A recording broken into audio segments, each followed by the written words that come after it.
जुलाई 20 अर्थात् आज राति हुन गइरहेको फाइनल फुटबलका प्रतिस्पर्धी अर्जेन्टिना र स्पेन बीच भइरहेको छ। यसमा तपाईको प्रिडिक्सन के रहेको छ? मैले यहाँनिर हाम्रो मित्र हेमराज जोशी ज्यूलाई सोध्न चाहे। के छ तपाईको प्रिडिक्सन? यहाँनिर बताइदिनुस् न। पक्का पनि आज फुटबलको एउटा म्याराथन भयो। फिफा वर्ल्ड कप 2026 फाइनल म्याचमा हुन गइरहेको छ। यहाँ सम्पूर्णलाई यो कुरा जानकारी छ। फुटबलका महाशक्तिहरू अर्जेन्टिना र स्पेन चाहिँ आपसमा उपाधिको लागि भेट्न गइरहेका छन्। पक्कै पनि दुईवटै टिममा मजबुत डिफेन्स, मजबुत मिडफिल्ड र पर्फेक्ट फरवार्डहरू भएको टिमहरू हो दुईटै।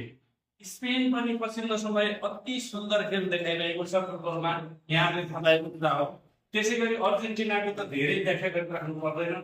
फुटबलका राजा नै भनौँ, फुटबलका कोच लियोनल मेस्सीको कप्तानीमा रहेको अर्जेन्टिना टिम विगत 2-4 वर्षदेखि पछिल्लो समय धेरै उपाधिहरू जित्दै उत्कृष्ट खेल प्रदर्शन गर्दै आइरहेको कुरा हामीले थाहा पाएकै छौँ।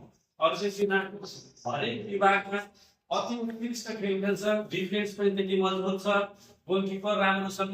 त्यसै गरी लियोनल मेस्सीको आफ्नो कप्तानी क्याप्टनसिप त भएकै भयो, र उनको आफ्नो जादुमय जो खेल छ, एउटा म्याजिक देखाउँछन् जो खेलमा हुने, त्यो खेलले र त्यो कलाले गर्दा चाहिँ आजको खेल पक्का पनि भयङ्कर प्रतिस्पर्धात्मक र एकदम रोचक हुनेछ भन्ने कुरा हामीहरूलाई थाहा छ। यहाँहरू देख्नुहुनेछ, हेर्नुहुनेछ।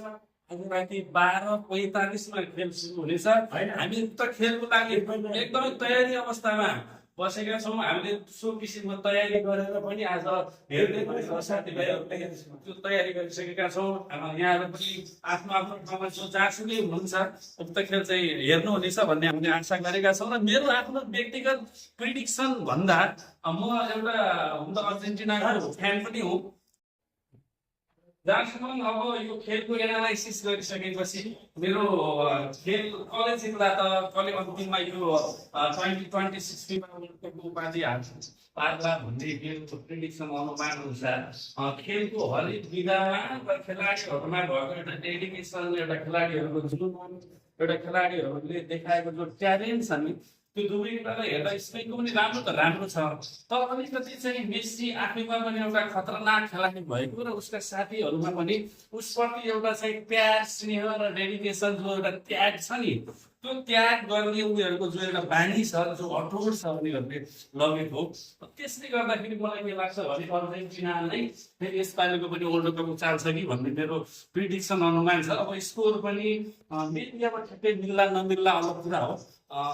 स्पेनको खेल पनि राम्रो छ, तैपनि यो सबै कुरालाई उपरबाट हेर्दा अर्जेन्टिनाले 3-2 पनि हुनसक्छ स्कोर जस्तो लाग्छ मलाई। 3 अर्जेन्टिना 2 स्पेन।